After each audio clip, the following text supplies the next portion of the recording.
El caso Sobornos ya se encuentra frente a la arquitectura institucional de protección de derechos humanos. Lo que ocurre dentro de los Estados ya no termina dentro de las fronteras de los Estados. A día de hoy existe toda una arquitectura institucional de protección de los derechos humanos a la cual pueden los individuos recurrir. Esa arquitectura tiene tres vertientes. En primer lugar, el Sistema Interamericano de Derechos Humanos, un sistema regional de protección para América Latina. En segundo lugar, el sistema de comités de Naciones Unidas, donde destaca el Comité de Derechos Humanos de la ONU, un sistema universal de protección. Y en tercer lugar, tenemos a los procedimientos especiales del Consejo de Derechos Humanos de la ONU, donde se marcan los relatores especiales. Bien, estos tres sistemas de protección ya están activados en relación al caso Sobornos. Y sus pronunciamientos son marcadamente contundentes contra Ecuador.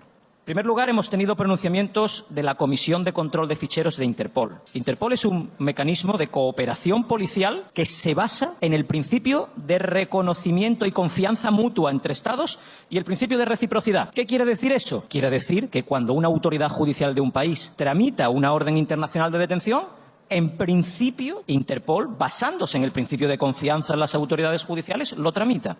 Sin embargo, algunos países, como por ejemplo Turquía, abusaron de las órdenes internacionales de detención con contenido político y se introdujo dentro de Interpol un sistema de control que se conoce como la Comisión de Control de Ficheros. Es muy excepcional que la Comisión de Control de Ficheros pare una orden internacional de detención, por el principio de reconocimiento y confianza mutua entre Estados y además por el principio de reciprocidad. Si se para una orden, otro país después podría parar otro y moriría el sistema de Interpol. Pues aun con las dificultades que conlleva parar órdenes en Interpol, la práctica totalidad de las órdenes internacionales de detención han sido paradas por la Comisión de Control de Ficheros, con pronunciamientos muy contundentes que hablan de persecución política. Segundo, el refugio conferido al expresidente Rafael Correa en Bélgica.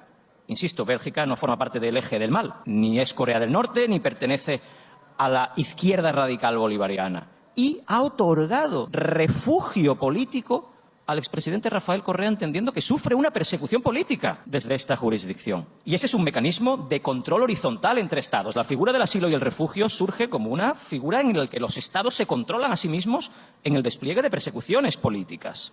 Tercer vehículo, esto ya es un camión, un tráiler. El relator de Naciones Unidas para la independencia judicial. Su nombre exacto es el relator especial sobre independencia de los magistrados y los abogados, pero realmente su nombre común es relator sobre la independencia judicial. Es un organismo de inspección de Naciones Unidas enmarcado dentro del Consejo de Derechos Humanos. Lleva realizando pronunciamientos muy contundentes desde el año 2019. Dos de esos pronunciamientos es como si el relator hubiera tenido una bola y hubiera visto el futuro de lo que iba a suceder. Y los otros dos pronunciamientos han sido advirtiendo al Estado, ya le avisé de lo que iba a suceder. Los dos primeros pronunciamientos del relator dirigidos al Estado ecuatoriano tienen que ver con el rol que el Consejo Transitorio estaba desplegando en la politización de la justicia.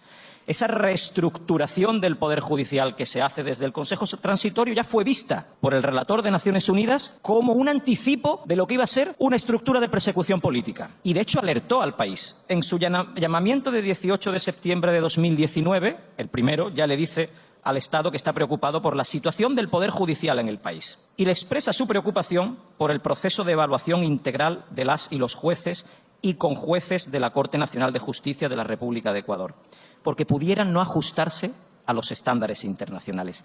Y cuestiona el principio de independencia judicial y advierte, estamos hablando de septiembre de 2019, que eso podría suponer una injerencia o intimidación en el proceso judicial. Segundo llamamiento, de 10 de junio de 2020. El relator nuevamente ve lo que va a suceder con la politización de la justicia a través del Consejo Transitorio y dice que está analizando el incumplimiento de las obligaciones estatales de proteger, respetar y garantizar la independencia e imparcialidad judicial en el país, sobre todo con la cesación de jueces y conjueces de la Corte Nacional de Justicia. Y le dice expresamente al país que le expresa su profunda preocupación por el desempeño de las funciones de los jueces y magistrados temporales. Sabemos que al profesor Zaffaroni no le gusta el concepto temporal, pero ya le está indicando, ojo con la figura de los jueces temporales, porque puedes desplegar toda una estructura de persecución sobre la base de personas cuya inamovilidad no está garantizada. Bien. Le dice el relator que esos jueces, que después participarán en el caso Sobornos, podrían tener una influencia en la independencia e imparcialidad del Poder Judicial en Ecuador. Y después de esos dos llamamientos donde el relator le está indicando al país, ojo con lo que está sucediendo con la reestructuración de la justicia, que empiezo a percibir una injerencia del Ejecutivo dentro del Judicial. Se producen dos pronunciamientos donde el relator lo que le dice al país es, ya avisé de lo que se estaba sucediendo dentro del país y de lo que iba a pasar. Llamamiento del 9 de julio de 2021. Dice el relator al país que está analizando hechos violatorios. Ya no habla en el futuro, ya habla de violaciones concretas sobre la falta a la independencia judicial y la imparcialidad de los jueces y otros operadores de justicia, incluida la Fiscalía General del Estado, en ese proceso específico, caso Sobornos. Y le dice al Estado que quisiera expresar su preocupación respecto a las alegaciones sobre violaciones a la independencia judicial. Y ahí le recuerda sus dos llamamientos anteriores. Esta relatoría tuvo la oportunidad de referirse previamente en su comunicado de 10 de junio de 2020, que resultó en la cesación de jueces y conjueces de la Corte Nacional de Justicia. Y ahí es donde el relator le dice, ya lo vi venir, ya advertí al país de lo que iba a pasar. Y le dice literalmente, observo con preocupación que aquellas fallas no fueron resueltas y que algunos jueces temporales nombrados con acuello a aquellos cuestionamientos intervinieron en el proceso objeto de esta comunicación, el caso Sobornos. Y el relator llevaba años indicándole al país lo que iba a suceder, que los jueces temporales terminarían por ser instrumentos de persecución. Pero vino un cuarto llamamiento, todavía vino uno más. Un cuarto vehículo que viene en contra y que el Estado ecuatoriano entiende que toda la comunidad internacional se ha vuelto loca y que todos los juristas desplegados en todos los organismos internacionales de derechos humanos se han vuelto locos, excepto los operadores jurídicos nacionales. Y en ese cuarto llamamiento de 26 de enero de 2022, lo que dice el relator es voy a aterrizar ya incluso en las concretas vulneraciones a derechos humanos que están ustedes materializando.